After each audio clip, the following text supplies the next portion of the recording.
ये कहानी एक कपल रायन और माया की है। ये दोनों अपनी एनिवर्सरी के लिए 8 दिन का रोड ट्रिप कर रहे थे। 8 दिन तक वो एक शहर से दूसरे शहर बाय रोड जाएंगे। दोनों बहुत खुश हैं क्योंकि इस ट्रिप के बाद माया अपने काम के लिए शहर से बाहर जा रही है, यानी कि रायन से दूर। तो अपनी आखिरी ट्रिप ये दोनों साथ में इंजॉय कर रहे हैं। उसके बाद क्या पता ये दोनों साथ रहे भी या नहीं। अपनी रोड ट्रिप के आखिरी में वो एक छोटे से शहर में आते हैं, लेकिन अब वो रास्ता खो चुके हैं। उन्हें समझ में नहीं आ रहा कि वो कहाँ जाए। काफी दूर चलने के बाद वो शहर के एक लौते रेस्टोरेंट में पहुंचते हैं। उन लोगों को काफी भूख भी लगी है। वो दोनों एक रेस्टोरेंट में रुकते हैं, लेकिन जैसे ही वो दोनों रेस्टोरेंट में जाते हैं, सारे लोग उन्हें अजीब तरीके से देख रहे हैं, जैसे कि उन्होंने कभी किसी विजिटर को यहाँ पर देखा ही नहीं है। उन दोनों को बहुत अजीब लग रहा है कि सब कोई उन्हें इतने गौर से क्यों देख रहे हैं। लेकिन कोई बात नहीं, वो अपना ऑर्डर देते हैं। लेकिन ऑर्डर देते वक्त वो ये देखते हैं कि रेस्टोरेंट की दीवार में काफी सारे मिसिंग लोगों की फोटो लगी हुई है कि ये मिसिंग है, वो मिसिंग है। उन्हें लगता है कि छोटा सा गांव है, ये सब होता ही रहता है। फिर वो दोनों बैठ के अपने डिनर का इंतजार कर रहे हैं और फिर वहां पर एक और कपल है, एडन और एनी। वो उन दोनों से बात करते हैं कि आप लोगों की शादी को कितना वक्त हुआ है। तब रेन और माया सबको ये बताते हैं कि उन्होंने अभी तक शादी नहीं की है। और ये सुन के वहाँ की वेटर शैली को गुस्सा आ जाता है कि तुमने अभी तक शादी क्यों नहीं की, 5 साल हो चुका है, कब करोगे शादी। रायन को ये बहुत अजीब लग रहा है कि ये लोग होते कौन है, हमारे रिश्ते में कमेंट करने वाले। लेकिन रायन कुछ बोलता नहीं है। खाना खाने के बाद वो दोनों रास्ता पूछते हैं और शैली उन दोनों को रास्ता बता देती है। लेकिन फिर जब वो बाहर जाते हैं तो उनकी कार स्टार्ट नहीं हो रही। शायद उनकी कार खराब हो चुकी है। रेस्टोरेंट के सामने एक गैरेज था और गैरेज का मालिक वहां पर आता है और उनसे पूछता है, क्या तुम्हारी कार खराब हो चुकी है। रायन समझ जाता है कि जरूर ये उसकी चाल है। इसने हमें रेस्टोरेंट के अंदर जाते हुए देख लिया था और शायद इसी ने हमारी कार को खराब किया है। लेकिन इससे पहले रायन कुछ बोल पाता, माया उसे रोक देती है, उसे समझाती है कि हम एक अनजान से शहर में, हमें यहाँ पर कुछ नहीं करना चाहिए। रायन अपने गुस्से को कंट्रोल करता है। मैकेनिक उन लोगों को बताता है कि आपकी कार खराब हो चुकी है और इसे ठीक होने में कल तक का वक्त लगेगा। लेकिन अब वो रात में रुकेंगे कहाँ। तब शैली उन लोगों को समझाती है कि यहाँ पास में एक शिकारी का घर है और वो हर वक्त शिकार के लिए जंगल में रहता है। उसका नाम है जो। आप उसके घर में जाके आराम कर सकते हैं। यहाँ पर जो भी आता है हम उसे उसी के घर में भेजते हैं। रायन और माया दोनों तैयार हो जाते हैं और चारा भी क्या था, शैली उन्हें लेके उस घर में जाती है और उस घर में ड्रॉप कर देती है। और जैसा कि सबने कहा था, जो शिकार करने के लिए बाहर रहता है और इस घर में कोई नहीं है। रायन को अभी भी बहुत अजीब लग रहा है, लेकिन माया उसे समझाती है कि कुछ देर की तो बात ही है, उसके बाद सब कुछ ठीक हो जाएगा। थोड़ी देर बीतता है, लेकिन उसके बाद उनके दरवाजे पे एक नॉक होता है। Knock knock. वो लोग दरवाजा खोलते हैं तो बाहर एक लड़की है। वो पूछती है, तमार अंदर है, तमार को बुलाइए। वो लोग मना करते हैं कि यहाँ पर कोई तमार नहीं है। लेकिन वो लड़की बहुत ही अजीब तरीके से उन लोगों को देख रही है और फिर वो वहाँ से चली जाती है। उन लोगों को बहुत अजीब लगता है कि ये कौन थी, लेकिन फिर वो इस बारे में सोचते नहीं है। धीरे धीरे करके वक्त बीतता रहता है। काफी रात हो जाती है और अब माया को भूख लग रही है। रायन उससे कहता है कि ठीक है, मैं खाना लेके आता हूँ और रायन खाना लेने के लिए बाहर चला जाता है। माया घर में इधर उधर घूम रही है, अपनी दोस्त से बात कर रही है। तभी दरवाजे पे फिर नॉक होता है। Knock knock. माया फिर दरवाजे की तरफ जाती है तो दरवाजे में वही लड़की आई है और वो एक बार फिर पूछती है कि तमार अंदर है क्या। अब माया को डर लग रहा है कि ये बार बार यहाँ क्यों आ रही है। वो कोई जवाब नहीं देती तो दरवाजे पे जोर जोर से नॉक होने लगता है। थम थम थम थम। अब माया को डर लग रहा है कि यहाँ पर क्या होगा। वो खिड़की से बाहर झांकती है तो कोई उसे दिख नहीं रहा और थोड़ी देर के बाद वो लड़की भी वहां से चली जाती है। माया को लगता है कि शायद ये कोई अजीब सी लड़की है जो कि उनके साथ मजाक कर रही है। काफी देर हो जाती है, रायन अभी तक नहीं आया और माया अभी भी रायन का इंतजार कर रही है। लेकिन तभी घर की लाइट चली जाती है। माया लाइट को ठीक करने के लिए स्विच बोर्ड ढूंढते हुए इधर उधर जाती है। उसके मोबाइल की फ्लैश लाइट ऑन है और तभी उस लाइट में एक साया दिखता है, एक मास्क पहना हुआ साया। और उसे देख के माया डर जाती है। वो एक कबर्ड की तरफ भागती है। वो चिल्ला रही है, कौन है वहाँ, कौन है वहाँ। और धीरे धीरे वो साया उसके करीब आता जा रहा है। काफी देर हो जाती है और फिर एक बार उसके कबर्ड का दरवाजा खुलता है। माया चिल्लाती है, लेकिन तभी माया ये दिखती है कि उसके सामने रायन है। रायन लौट के आ चुका है। रायन लाइट को ठीक कर देता है। माया रायन को सब कुछ बताती है, लेकिन रायन को उसकी बातों का यकीन नहीं है। वो माया को समझाता है कि शायद तुम्हें गलतफहमी हुई होगी या फिर कोई हमारे हमारे साथ मजाक कर रहा है। कोई बात नहीं, बस कुछ घंटों की बात है और हम यहाँ से चले जाएंगे। रायन माया को बाहर लेके जाता है ये दिखाने के लिए कि यहाँ पर कोई नहीं है, लेकिन तभी रायन ये देखता है कि वो लड़की अभी भी वहीं खड़ी हुई है। अब रायन को भी गुस्सा आ रहा है, वो उसके सामने चिल्लाते हुए जाता है, क्या चाहती हो तुम, कौन हो तुम, क्यों कर रही हो ये सब। लेकिन वो लड़की वहां से भाग जाती है। रायन माया को समझाता है कि ये लोग कोई नहीं है, हमारे साथ सिर्फ मजाक कर रहे हैं और ये लोग कुछ नहीं कर रहे, बस हमें छेड़ रहे हैं। अब माया को भी रायन की बातों का यकीन होता जा रहा है। अब वो दोनों खाना खाने के लिए बैठते हैं, लेकिन अब बारी थी सस्पेंस की। वो दोनों देखते हैं कि उनके घर की छत से खून टपक रहा है। अब वो दोनों समझ चुके हैं कि ये कोई मजाक नहीं है। इससे पहले वो कुछ कर पाते। अब उनके दरवाजे में एक बार फिर नॉक होता है। नॉक नहीं, दरवाजे तोड़ने की आवाज आती है। दरवाजा टूटता है और एक अनजान सा शैतानी साया जो चेहरे पे मास्क डाले हुए है, वो घर में हथियार लेके घुस गया है। माया और रायन समझ जाते हैं कि इसके इरादे नेक नहीं है। वो दोनों एक कमरे में जाके बंद हो जाते हैं, लेकिन बेचारों को पता नहीं था कि वो अकेला नहीं है, उसके साथ दो साथी और भी है। कौन है ये लोग, क्या चाहते हैं? इतना तो कंफर्म है कि ये माया और रायन को मारना चाहते हैं, लेकिन क्यों? वो आदमी दरवाजे को पीट रहा है, सामान को तोड़ रहा है। माया और रायन दोनों के दोनों डर रहे हैं। वो दरवाजे को तोड़ता है, माया और रायन को देखता है और फिर वहां से चला जाता है। कुछ देर के बाद पूरे घर में शांति हो जाती है। उन्हें ऐसा लगता है कि शायद ये लोग जा चुके हैं, ये लोग लुटेरे होंगे, हमें डराने के लिए आए हैं। हिम्मत करके वो दोनों बाहर की तरफ निकलते हैं। अब वो दोनों एक सेकंड के लिए भी इस घर में नहीं रुकेंगे। वो लोग बाहर की तरफ भागते हैं, लेकिन ये तो बस शुरुआत थी। वो आदमी उस घर के बाहर एक लौती बाइक को भी चला देता है। माया और रायन समझ जाते हैं कि ये लोग हमें मारे बिना नहीं जाएंगे। वो लोग अंदर की तरफ भागते हैं, लेकिन कितनी देर तक वो लोग छुपे रह सकते हैं। तभी माया का ध्यान एक वेंटिलेटर की तरफ जाता है। वो रायन को बताती है कि ये एक शिकारी का घर है, जरूर उसके घर में कोई हथियार होगा। हम वेंटिलेटर से बेसमेंट की तरफ जाते हैं और बेसमेंट के दरवाजे से यहाँ से भाग जाते हैं। रायन माया की बात मान जाता है। दोनों वेंटिलेटर के अंदर जाते हैं। किसी तरीके से क्रॉल करते हुए वो लोग बेसमेंट की तरफ बढ़ते हैं। उन्हें बहुत ही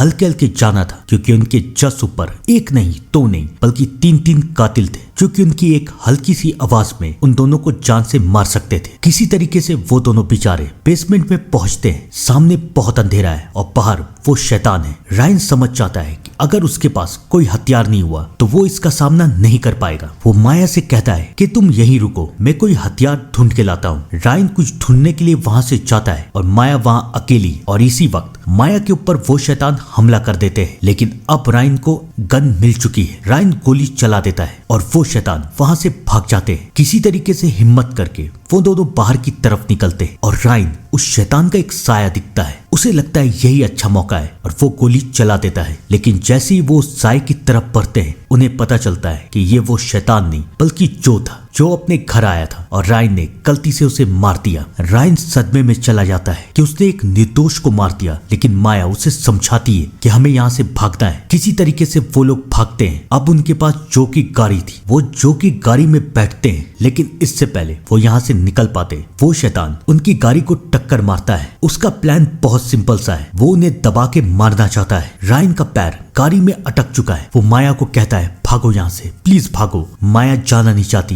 लेकिन बेचारी के पास चारा क्या है। वो वहां से जंगल की तरफ भागती है और अब रायन के सामने वो शैतान आता है, लेकिन रायन अब तैयार था। वो गोली चलाने लगता है और मजबूरी में वो शैतान वहां से भाग जाता है। किसी तरीके से रायन कार से बाहर निकलता है। वो भी माया को ढूंढने के लिए जंगल की तरफ जाता है। एक तरफ रायन जंगल की तरफ बढ़ रहा था और दूसरी तरफ माया जंगल में भागती जा रही थी। उसे समझ में नहीं आ रहा था कि वो जंगल से बाहर कैसे निकले, और उसे पता भी था कि वो शैतान उसके पीछे है। किसी तरीके से वो अपने आप को छुपाने की कोशिश करती है। शैतान उसे मारने के लिए हर जगह ढूंढ रहे हैं और जैसी माया उन्हें मिलेगी, अंजाम बस एक खौफनाक और दर्दनाक मौत। वो कातिल चारों तरफ माया को ढूंढ रहे हैं और तभी माया ये देखती है कि उसके फोन में थोड़ा सा सिग्नल आया है। वो कंट्रोल रूम कॉल करती है, पुलिस को सब कुछ बताती है कि हम एक गांव में, वहां हम एक घर में फंसे हुए हैं और यहाँ पर लोग हमें मारना चाहते हैं। पुलिस उसे समझाती है कि वो लोग उन तक जल्द से जल्द आ रहे हैं। अब माया को सिर्फ कुछ देर का इंतजार करना था, लेकिन क्या वो इंतजार कर पाएगी? मुझे नहीं लगता, क्योंकि फाइनली वो कातिल माया को ढूंढ लेते हैं और माया को बेहोश कर देते हैं। और इन सब से अनजान रायन पूरे जंगल में माया को ढूंढते हुए फिर रहा है। माया तो रायन को नहीं मिलती, लेकिन उसे उन कातिलों की एक साथी मिल जाती है। रायन उसे धमकी देता है कि बताओ माया कहाँ है और तुम लोग ये सब क्यों कर रहे हो, वरना मैं तुम्हें मार दूंगा। लेकिन रायन की धमकी का उसके ऊपर कोई असर हो ही नहीं रहा। ऐसा लग रहा है कि वो एक साइकोपैथ है और उसे मौत का भी डर नहीं है। अब रायन को गुस्सा आ रहा है, लेकिन इससे पहले वो गोली चला देता, उसका साथी आके रायन को भी बेहोश कर देता है। कुछ देर के बाद रायन और माया उन दोनों की आंखें खुलती है। दोनों के दोनों कुर्सी से बंधे हुए हैं और उनके सामने वो तीनों शैतान हैं। रायन और माया चिल्ला रहे कि तुम लोग ये क्यों कर रहे हो, क्या चाहते हो, लेकिन उन शैतानों को कोई फर्क नहीं पड़ रहा। सबसे पहले वो रायन को मारते हैं। माया अपने सामने अपने प्यार को मरते हुए देखती है। वो फिर से रो रही है, चिल्ला रही है कि तुम लोग ये क्यों कर रहे हो, हम लोगों ने तुम्हारा क्या बिगाड़ा है, क्यों हमें मार रहे हो। लेकिन वो शैतान कुछ नहीं कहते, वो माया के ऊपर भी हमला कर देते हैं। अब माया भी धीरे धीरे तड़प तड़प के मर रही है। लेकिन उसी वक्त वहां पर पुलिस का सायरन बजता है और वो तीनों कातिल वहां से भाग जाते हैं। वो तो वहां से भाग जाते हैं, लेकिन वो ये नहीं देख पाते कि माया अभी भी जिंदा है। पुलिस माया को लेके हॉस्पिटल जाती है। रायन तो मर चुका है, लेकिन माया अभी भी जिंदा है। आपको क्या लग रहा है ये कहानी यहीं पर खत्म? नहीं। और अब करते हैं चैप्टर 2 की शुरुआत। माया की आंख हॉस्पिटल में खुलती है और नर्स डैनी उसे बताती है कि आपका बॉयफ्रेंड रायन इस दुनिया से जा चुका है। ये खबर सुन के माया बहुत रो रही है, लेकिन बेचारी कर भी क्या सकती है। कुछ देर में उसके स्टेटमेंट लेने के लिए ऑफिसर टॉम और ऑफिसर रोटर दोनों आते हैं। वो माया से सब कुछ पूछते हैं कि आखिरकार रात में आपके साथ हुआ क्या है। माया उन्हें सब कुछ बताती है, लेकिन फिर माया को एक बात याद आती है। वो उन्हें बताती है कि सबसे पहले उनके पास एक लड़की आई थी जो कि किसी तमारा नाम की लड़की को ढूंढ रही थी, और तमारा नाम सुनते के साथ टॉमी को कुछ याद आता है। वो माया को कुछ बताने वाला रहता है, लेकिन रोटर उसे रोक देता है, ये कह के कि हमें ये सब बताने की कोई जरूरत नहीं है। और उसके बाद वो दोनों वहाँ से चले जाते हैं। माया को शक हो चुका है कि शायद इस गांव में कुछ तो ऐसा है जो कि बहुत अजीब है। माया और रायन की खबर पूरे गांव में फैल जाती है और सबको ये पता चल जाता है कि उन दोनों पे रात में 3 कातिलों ने हमला किया है। टॉम और रोटर उसी रेस्टोरेंट में जाके बातें कर रहे हैं और सारे रेस्टोरेंट वाले उन दोनों से पूछ रहे हैं कि क्या दोनों मर चुके हैं। बहुत बुरा हुआ दोनों के साथ, लेकिन टॉम सबको बताता है कि माया भी जिंदा है। और ये सुन के वहां पर जितने भी लोग हैं किसी को अच्छा नहीं लग रहा है। वहां पर एक वेटर भी काम करती थी जिसका नाम है एनी, और जिसके बारे में पार्ट 1 में मैंने बताया है। हमें ये दिखाया जाता है कि एनी उन तीनों कातिलों में से एक थी। एक्चुअली वो पहली लड़की थी जिसने जाके उनसे पूछा था कि तमारा है या नहीं। एनी कातिल क्यों बन गई, कैसे बन गई, इस बारे में हम लोग आगे बात करेंगे। फिलहाल तो अब एनी को पता चल चुका था कि माया जिंदा है और अब उसे माया को मारना था। इन सब से अनजान माया हॉस्पिटल में, और नर्स डैनी उससे कहती है कि उसकी शिफ्ट खत्म हो चुकी है और वो घर जा रही है और वो कल माया से जरूर मिलेगी। डैनी तो वहां से चली जाती है, लेकिन माया अपनी बहन डेबी से बात कर रही है। वो डेबी को सब कुछ बता देती है। डेबी अपने पति के साथ माया को लेने के लिए उस गांव में आ रही है। वो माया को समझाती है कि वो बस सुबह तक उस गांव में पहुंच जाएगी, लेकिन इससे पहले वो एक इमरजेंसी टीम को वहां पर भेज चुकी है। माया को समझ में नहीं आ रहा कि वो अब क्या करे। बेचारी के पास इंतजार करने के अलावा तो कोई और रास्ता था ही नहीं। लेकिन तभी माया को एहसास होता है कि हॉस्पिटल में अचानक बहुत शांति हो चुकी है। वो किसी तरीके से बाहर निकलती है और देखती है कि सच में हॉस्पिटल में कोई है ही नहीं। कहाँ गए सब? गार्ड, नर्स, डॉक्टर, कोई नहीं है। लेकिन तभी माया को वो कातिल दिखता है। माया उसे देख के भागती है। वो नीचे की तरफ जाने की कोशिश करती है और वो कातिल माया के पीछे है। हल्की सी भी एक गलती और अंजाम बस एक खौफनाक और दर्दनाक मौत। किसी तरीके से माया बेसमेंट में पहुंचती है और वो कातिल माया को हर जगह ढूंढ रहे हैं। माया समझ जाती है कि अगर वो यहाँ पर रही तो वो पकड़ी जाएगी। वो किसी तरीके से धुएं से उस कातिल पे हमला करती है और वहां से भागती है। और भाग के वो जाएगी कहाँ? वो जाती है मॉर्ग, यानी कि मुर्दा घर। वहां के एक लॉकर में वो छुप जाती है। वो कातिल वहां भी आता है, लेकिन माया की किस्मत अच्छी थी कि वो माया को ढूंढ नहीं पाता। बचते हुए किसी तरीके से माया बाहर की तरफ निकलती है, लेकिन अब माया जाएगी कहाँ? उसे सामने एक घर दिखता है। वो उस घर की तरफ जाती है। माया को इस हालत में देख के औरत भी डर जाती है कि ये आखिरकार है कौन। माया उसे समझाती है कि मुझे मदद की जरूरत है, प्लीज ऑफिसर रोटर को कॉल कीजिए। लेकिन रोटर का नाम सुन के वो औरत माया को समझाती है कि रोटर एक बहुत ही, उसके इतनी ही बोलने की देरी थी कि वो कातिल उस औरत को मार देती है। माया ये सब देख के डर जाती है। वो भागती है। उसके सामने एक अस्तबल है। वो अस्तबल में जाके छुप जाती है। वो कातिल भी माया के पीछे अस्तबल में आती है। माया समझ चुकी है कि अगर वो ज्यादा देर तक यहाँ पर रुकी तो वो मारी जाएगी। वो उस कातिल पे हमला करके वहां से भागती भागती है। बहुत तेज बारिश हो रही है। माया को समझ में नहीं आ रहा है कि वो कहाँ जाए। तभी वो एक कार के सामने आती है और ये कार और किसी की नहीं बल्कि टैनी की थी। टैनी भी माया को देख के चौंक जाती है कि ये हॉस्पिटल से यहाँ पर आई कैसे। वो माया को अपने साथ कार में बैठाती है। टैनी के साथ उसकी रूममेट क्रिस भी है। वो दोनों माया को शांत करने की कोशिश करते हैं, लेकिन अब माया को इस गांव में किसी के ऊपर भी कोई भरोसा नहीं था। उसे इन दोनों के ऊपर भी शक होने लगता है कि कहीं ये दोनों तो कातिल नहीं है जो मुझे मारने की कोशिश कर रहे हैं। वो चिल्लाने लगती है कि मुझे निकालो बाहर, मुझे जाना है, लेकिन क्रिस उसे शांत करती है। किसी तरीके से माया शांत होती है। कार आगे की तरफ बढ़ती है और तब वहां पर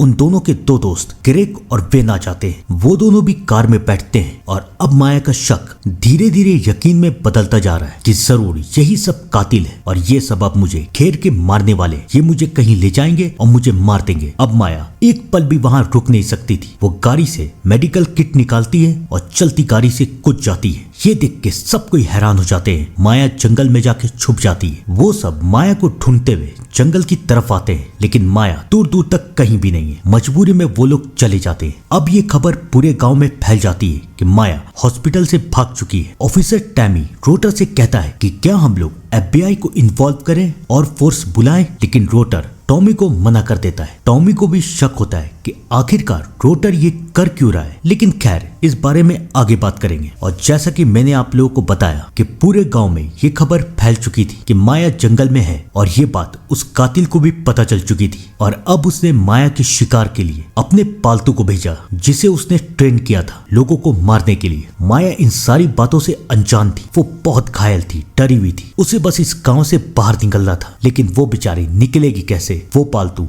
माया के ऊपर हमला कर देता है, लेकिन अब माया इतनी तकलीफ, इतना डर देख चुकी थी कि उसके अंदर अब हिम्मत आ चुकी थी। वो उसे हरा के वहां से बच के निकल जाती है, लेकिन कातिल ये देख लेते हैं कि माया यहाँ से बच चुकी है और उनका इरादा बिल्कुल साफ है कि वो माया को जिंदा नहीं छोड़ेंगे। बेचारी माया जंगल से निकल के वहीं पहुंच जाती है जहाँ से वो भागी थी, यानी कि उसी घर में। उसे रायन की बहुत याद आ रही है, लेकिन अब बेचारी कर क्या सकती है। उस घर में उसका सामान है और खाने पीने की चीजें भी हैं। माया अंदर की तरफ जाती है। वो अपने सामान को उठाती है, लेकिन फिर उसे एहसास होता है कि इस घर में एक साया आ रहा है। माया उस साये पे हमला करने की कोशिश करती है, लेकिन फिर वो ये देखती है कि ये तो एक मामूली आदमी है जिसका नाम बिली है और ये पुलिस के लिए काम करता है, फॉरेंसिक डिपार्टमेंट में। माया बिली से मदद मांगती है कि प्लीज मुझे इस गांव से बाहर निकाल दो। बिली भी मान जाता है। वो माया को लेकर अपनी कार की तरफ जाता है, लेकिन इससे पहले बिल्ली आगे जा पाता वो कातिल बिल्ली को मार देते हैं। माया ये सब देख के डर चुकी है। वो कार लेके वहां से भागती है,